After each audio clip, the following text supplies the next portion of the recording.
Amen. Ndabashuje mu izina rya Yesu Kristo.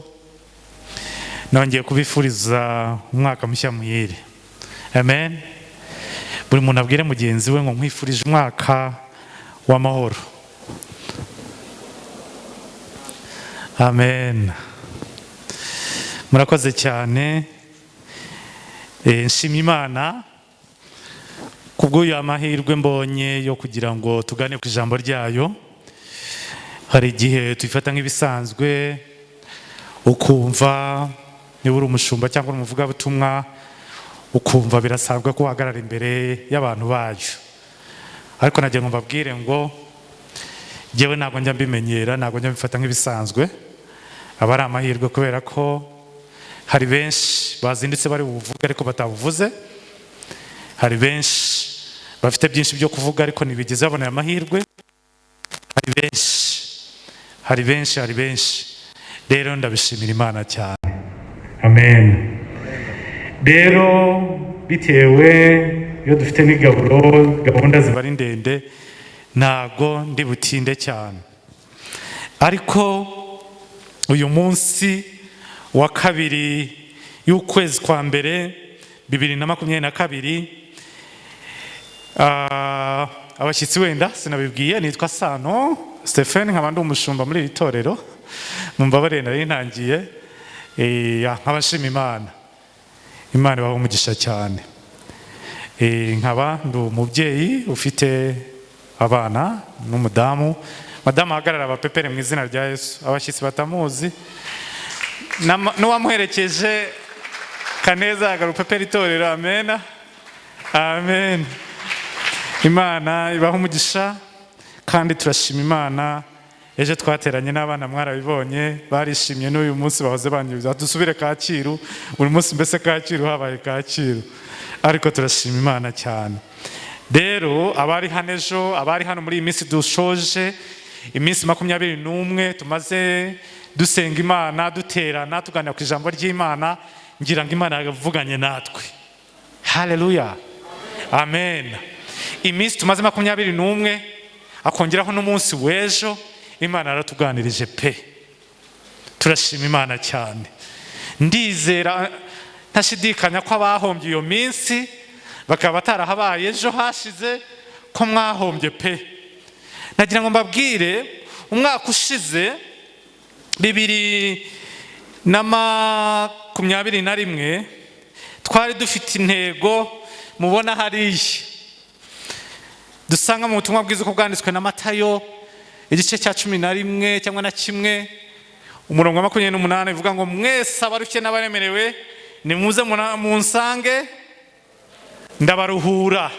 Kandi ko twateranaga hano ikigoroba, ni ukuri twasanze nta wundi ushobora kuturuhura ukeretse Yesu Kristo imitwaro iyo ari yo yose. Dusoza iminsi 2 yashoje, twafashe rero umwanya noneho natwe ababwira abandi ko Yesu aruhura. Dufata umwanya wo kugira ngo turebe ibituruhije, natwe uwo munsi Yesu twatashye aturuhuye. Haleluya. Tunasoza umunsi twagira umugisha amacidiko natubwiriza ijambo ryiza, turangira dusaba umugisha, twisabira umugisha dushaka muri uyu mwaka wa 2022. Abataragiriwe amahirwe yo kuba muhari, namwe ndaza kubabwira uwo mugisha namwe mbasangizeho kubera ko twaryohewe. Haleluya. Ikindi, ejo dutangira umwaka twagize umuvugabutumwa mwiza. Mama Nirere yatubwirije neza cyane ijambo ry'Imana, ariko aravuga ngo uyu mwaka bimeze gute? Aravuga ngo ntabwo byoroshye ariko bizoroha bitewe nuko uzabyitwaramo. Ako kantu nagatahanye ko duharanira gukiranuka, kugenda mu murongo w'Imana. Ibyo ngibyo rero, iryo jambo ryose tumazemo igihe tuvuga ko mwese abarushye n'abaremerewe nimuze munsange ndabahura, invitation idafite ivangura, invitation ya buri muntu wese. Twasanze ko iyo invitation twese tureba kandi twese twari yitabye cyangwa twarayitabiriye iyo invitation, twemeye ko Yesu ari we ugomba kuturuhura. Haleluya. hanyuma rero uyu mwaka turaza twuzuza neza iri invitation. Ubu ngubu twararuhutse, ariko hari icyo Imana idusaba mu ntego ya 2022 ariyo ngiye kubaganirizaho uyu munsi. Yesu ashimwe. Intego tugiye kuganiraho uyu munsi, cyangwa intego y'umwaka diyoseze yacu yatoranyije yewe n'umwepiskopi nk'uko ukamuyobora akayishyiraho natwe twayigenderamo, turayisanga mu rwandiko twasomye Paulo yandikiye abakurisayi. Icyo gice twagisomye, ariko ndibanda ku murongo wa 10 uvuga ngo mugende nk'uko bikwiriye ab'umwami wacu, mumunezeze muri byose, mwere imbuto mu myiza yose, kandi mwunguke kumenya Imana. Mwakire neza ijambo ry'Imana. Ni ukuvuga ngo iyo tumaze, Yesu yamaze kuduha invitation ko aruhura natwe tukemera tukajya kuruhuka, hari igikurikiraho noneho dusabwa. Turasabwa ngo tugende nk'uko bikwiriye ab'umwami wacu. Icya kabiri, tugende tunezerewe muri byose. Icya gatatu, twere imbuto z'imirimo myiza yose. Icya kane, kandi twunguke kumenya Imana. Icyo nicyo dusabwa uyu mwaka. Icyo cyonyine nicyo dusabwa. Urumva ijambo rigufi umurongo wa 10 niyo ntego dufite uyu mwaka, ko tugomba kugenda nk'uko bikwiriye ab'umwami wacu. Cya kabiri, mumunezeze muri byose. Cya gatatu, mwere imbuto z'imirimo myiza. Icya kane, mwunguke kumenya Imana. Haleluya, amena. Bene data bakundwa, nagira ngo mbabwire, umuntu ashatse kukubaza ngo se wowe mu rugendo kugenda nk'Imana kwigushaka bimeze gute kuri wowe? Rimwe na rimwe wumva ari ibintu byoroshye, rimwe na rimwe wumva ari ibintu buri munsi ukora, rimwe na rimwe ukumva ni ukuza guterana ukaza ku cyumweru ukicara, rimwe na rimwe ukumva kuririmbira Imana gutya kuyihimbaza n'ibyo, rimwe na rimwe bikumva guhagarara hano nkavuga ijambo ryayo nkumva nararangije rwose nageze iyonjya. Ariko ndababwira ngo igihe cyose ibyo byose ubikora, ariko imbere mutima wawe kandi naho utuye naho ugenda, izo mbuto nta muntu uzisoroma. Muri wowe Imana yawe, mutima wawe, ni ukuvuga ibiri mu mutima, rimwe na rimwe nibyo bisohoka inyuma. Ndagira ngo dusome ijambo ry'Imana dusanga mu Bagalatiya, urwandiko rwandikiye Abagalatiya ibice 5 umurongo wa 19 tugeze kuri 21. Turebe se koko ibyo bintu hari ubwo birangwa muri twe.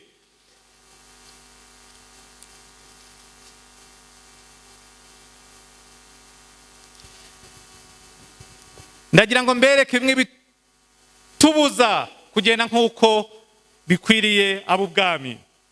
Dore imirimo ya kamere igaragara n'iyi: gusambana, gukora ibiteye isoni n'iby'isoni nke, no gusenga ibishushanyo, no gukora, no kuroga, no kwangana, no gutongana, n'ishyari, n'umujinya, n'amahane, no kwitandukanya, no kwirema ibice, n'ibindi. Se bene data, ibyo muri twe hari aho birangwa. Bene data, mu makorari yacu, mu matorero shingiro yacu, muri community dusaye, muri village hariya dutuye hasi, bimeze gute? Uri intangarugero. Hari umuntu ushobora kuvuga ati uyu muntu nta rwangagira, uyu muntu ntavuga nabi, uyu muntu nta ntonganya, uyu muntu ntibamukekaho uburozi, uyu muntu yerera abantu imbuto. Imana itubabarire cyane. Uyu mwaka nyuma yuko twakira invitation twari turushye, turijwe n'ibyaha, turijwe n'ingeso mbi, turijijwe n'imibabaro itandukanye twagiye tuvuga. Ariko uyu munsi niba yaraturuhuye, ibi bintu byose maze kuvuga hano nibyo ntavuze, ntabwo bigomba kurangwa mu bana b'Imana. Tugomba kugaragara tugenda nk'uko bikwiriye abana b'ubwami, aribo twebwe twemeye invitation ya Yesu Kristo. Haleluya, amen. Bene data, si ibyo gusa, ikindi bidusaba ngo mumunezeze muri byose. Imana yacu ntabwo inezerwa nk'uko abana b'abantu banezerwa. umwana w'umuntu wamugurira kado, umwana w'umuntu wamubwira amagambo meza, umwana w'umuntu wamuha imyanya myiza mu kazi akariko kose, umwana w'umuntu wamuha umugabo mwiza, umwana w'umuntu wamuha umugore mwiza, umwana w'umuntu wamuha abana beza. Ariko Imana yacu icyo ishaka kuyinezeza ni ukugendera mu nzira yayo no gukiranuka n'ikidusaba gusa. Haleluya, amen. Nicyo kizayinezeza uyu mwaka. Sintekereza na rimwe ko Imana yacu, hari bamwe bavuga ngo nunkorera iki, Imana yacu ntabwo irya ibiguzi, ngo nunkorera iki nzakugira uwo muhigo ni mwiza. Ariko Imana yacu ishobora no kubigukorera utayihigiye uwo muhigo wawe, kuvuga ngo uzayikorera iki. Hari igihe rimwe na rimwe dutekereza ngo Imana yacu ikora nk'abantu, ikorera ku kiguzi. Rimwe na rimwe ibintu byose nababwiye, Imana yacu iduhera ubuntu, kubera iyaba itaduheraga ubuntu twese ntabwo tuba turi hano, twari abanyabyaha. Iratwitangira. Narajya mvuga, narababwiye ejo bundi nti narinde utaravukiye muri famiye ikijijwe, narinde muri babandi batatu utarigize apfa, narinde ushobora guhagarara imbere yanyu nta famiye ya pasiteri nukamo, ntaki ntawambwirije ubutumwa. Yesu nababwiye uburyo nakijijwe, yaranyifatiye gutya iranyironkera. Icyo niki, narinde. Nawe ushobora gutekereza icyawe, kuba uri aho ngaho, kuba umaze kugera aho ngaho. Narababwiye ejo bundi mbabwira ngo dutekereze neza. Twebwe turajya kubwira abandi uburyo Yesu aruhura, twararuhutse. Twagiye gusanga ngo bamwe turacyarushye. Uri umukozi w'Imana waririmba, ariko hari baruhije, abantu bafite intonganya, bafite inzangano, bafite ibiki. Atari ibyo gusa, narababwiye ngo nta wundi ushobora kubana umubabaro w'isi, nta wundi ushobora kukuruhura kurusha Imana yacu Yesu Kristo. Mwene wanyu ushobora gusigara uri imfubyi, mwene wanyu akuguharurukwa akaruha kugufasha. Ariko Imana yacu urabwira nta mfubyi mwabonye yasigaye, nta mubyeyi, nta bavandimwe, igakura. Imana igakoresha abantu bayo, Imana igakoresha igihugu, ariko imfubyi zikabaho zigakura. Ubu ngubu ntizishima Imana. Umupfakazi wasigaye hano wumvaga, nabahaye ubuhamya sindi bushubiremo. Mama yatashye ejo bundi, ariko nawe babwiye ntimuzajye mubirambirwa, kubera ko igihe Imana gukoreye neza urakivuga ukakirata, kugira ngo abantu bamenye neza y'Imana. Yapfaka yari muto, nare babwiye. Hanyuma yavugaga uburyo yakundanaga n'umugabo we. Mureke mvuga umugabo we kubera ko Ruzibiza ntago yari papa, ariko ntago yandeze, nagiye nkiri muto. Na papa yaramugeze, yumvaga napfa narangira ubuzima burangiye, ariko yapfuye ejo bundi agejeje imyaka 70. Hari igihe rero tuba turi hano kumva havuga ngo yavuze hano ngo gusenga ibishushanyo, no kuvuga ngo n'ibishushanyo n'abantu wiringira, n'ibintu wiringira, nawe wiringira kukomeye, ibyo bishobora kuba ubusa. Ikidashobora kuba ubusa kiri cyonyine nuko ni Yesu Kristo wenyine ushobora kuruhura, kandi udashobora guhinduka, udashobora no gutaka rubanda. Niwe wenyine umwiringirwa paka ukuri kose. Haleluya, muhe Imana icyubahiro bene data, amen. Rero nagira ngo mbabwire ngo tugomba kunezeza Imana dukora ibyo ishaka. Icya kabiri, tuyikiranukira n'ikidushakaho. Ibyo bindi, amaturo, imirimo myiza, ibyo bindi bize nk'inyongera nk'imirimo myiza izaguherekeza. Ariko Imana wayikiranukiye, wakurikije ijambo ryawe rikubwira, nta kindi itakunezererwa. Yesu ashimwe. Ikindi tubwira ngo mwere imbuto z'imirimo myiza. Reka nkomereze kuri wa murongo wo hepfo muzaruka. Ariko rero imbuto z'umwuka wera ni urukundo, ni ibyishimo, ni amahoro, ni ukwihangana, ni ukugira neza, ni ingeso nziza, ni ugukiranuka, ni ukugwa neza, ni ukwirinda. Ibimeze bityo nta mategeko abihana. Yesu ashimwe. Ise ufite urukundo bene data, muzarebe nuko njya mbivuga. Abantu nahoze mba ubuhamya ejo bundi, sindi bisubiremo cyane bitazarambirana. Ni ukuvuga ngo no mu itorero habamo inzangano. Ukabona umuntu yarekerewe gusenga kubera runaka, ukabona umuntu muri repetition ntakiza ngo kubera runaka ari dirije, ukabona buri muntu nago mufite utuzu tundi muri korali. Umva na mu itorero dufite abantu runaka tuvugana nabo. se koko turajya mu ijuru? Izo mbuto z'urukundo rugenerwa bamwe, urundi ntirurubagenerwe, ni uruhe? Ni izihe?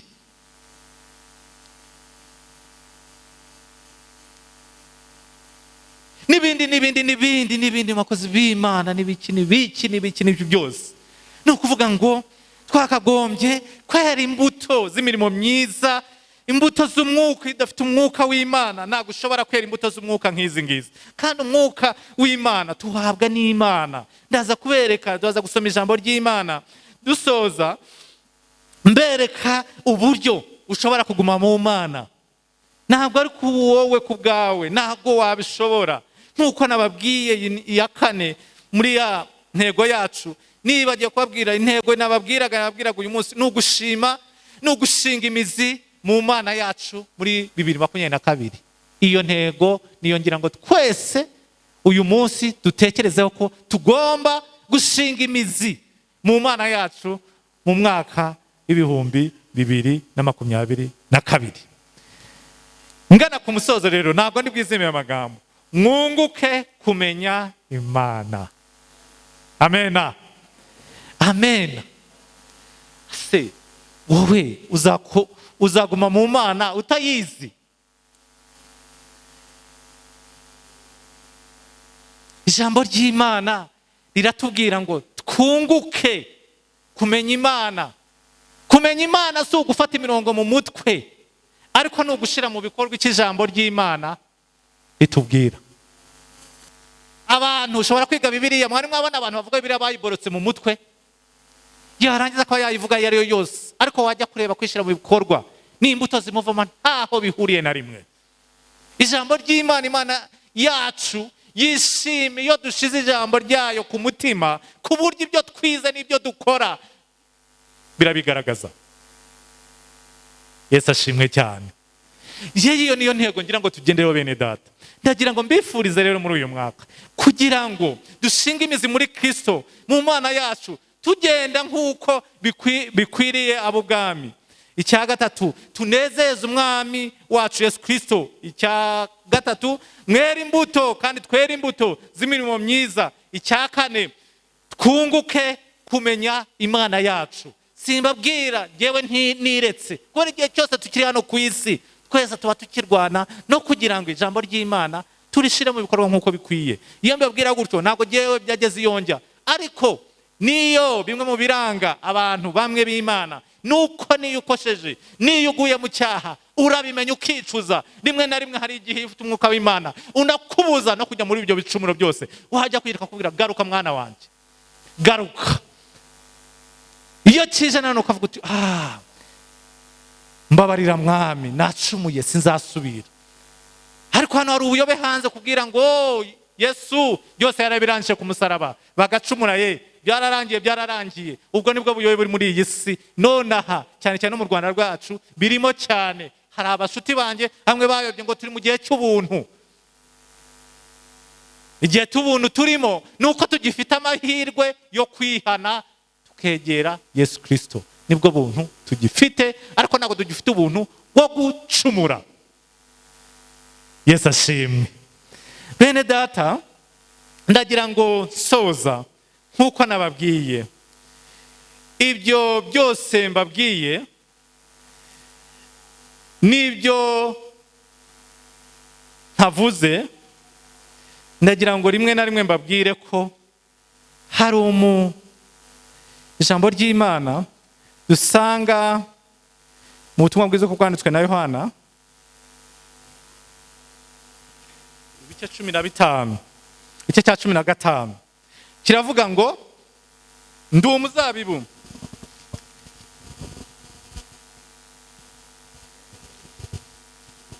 ndi umuzabibu w'ukuri, kandi data ni nyirawo uhingira. Ishami ryose ryo muri jye ritera imbuto arikuraho, iryera imbuto ryose aryanganyaho amahage yaryo ngo rirusheho kwera imbuto. None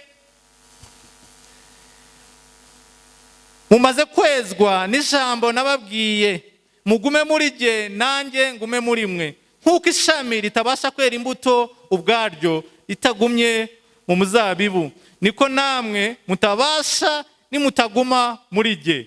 Ni jye muzabibu, namwe muri amashami.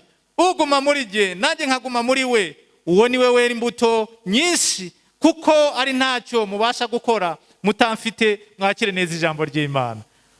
Ndababwira ngo bene data, ngo rimwe na rimwe iyi si iragoranye, iyi si iraruhije, iyi si ikeneye uwadufata ukuboko, ariko dufite garanti dufite nuko dufite Yesu Kristo.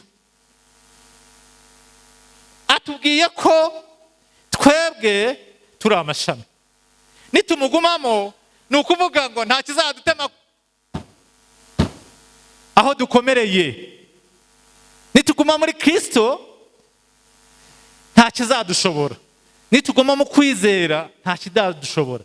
Iyi si ndabizi irimo ibibazo byiza, ariko Kristo aduhaye garanti ngo nituguma muri we nawe azaguma muri twe. Nicyo nabifuriza mwese uyu mwaka, ko ibi bose nababwiye nibyo tuzashyira mu bikorwa, nuko dushaka ko tumera, nuko twaguma kuri Yesu Kristo kugira ngo adushoboze guhangana n'ibi byose nababwiye muri iyi si bitoroshye, birimo inzangano, birimo uburozi, birimo amashyari, birimo byose ibintu bibi byose. Nta wundi ushobora kudushoboza. Kristo muri rero yatubwira ngo dushobozwa na Yesu wenyine uduha imbaraga. Mwakire neza ijambo ry'Imana. Nsoza rero, kubera ko mutari muhari ejo bundi dusoza kiriya giterane, ndagira ngo mbifurize aya mahoro, ndagira ngo mbifurize iyi migisha namwe dusanga mu byo ku ngoma ibice 4. Muhajye mwese muhasome, udafite Bibiliya atega amatwi. Ibyo ku ngoma ibice 4, kubera byaramfashije ndavuga ngo ntago nshobora. Byo ku ngoma ya mbere ibice 4 sinshobora kubyihererana. Aba bene data, ngira isengesho ngiye gusaba Imana, ngende jyenyine rwose, ntago nabyemera rwose. Ibice 4 turasoma umurongo wa 9 tugeze ku wa 10.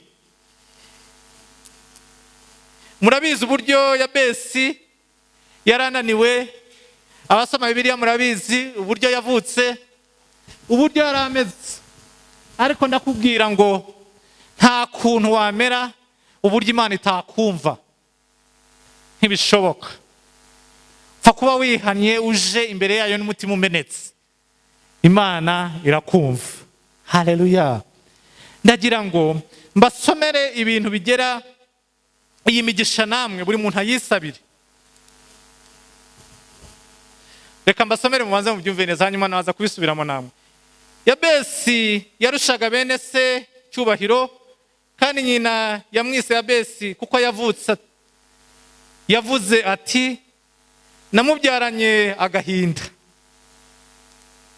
Yabesi atakambira Imana ya Isirayeli ati, icyama ukampa umugisha rwose, ukagura imbago yanjye cyangwa zanjye, kandi ukuboko kwawe kukabana nanjye, ukandinda ibyago ntibimbabaze. Nuko Imana imuha ibyo yasabye. Mwakire neza ijambo ry'Imana. Ibyo rero nibyo ngira ngo mbifurize namwe, mubisome cyane, mubyature cyane. Imana yacu irumva. Musabe Imana iguhe, uvuga uti icyama ukampa umugisha. Dusubiremo. Ukagura imbago zanjye, ukuboko kwawe kukabana nanjye, ukandinda ibyago ntibimbabaza. Amen. Mu Imana icyubahiro, mu mashyi menshi.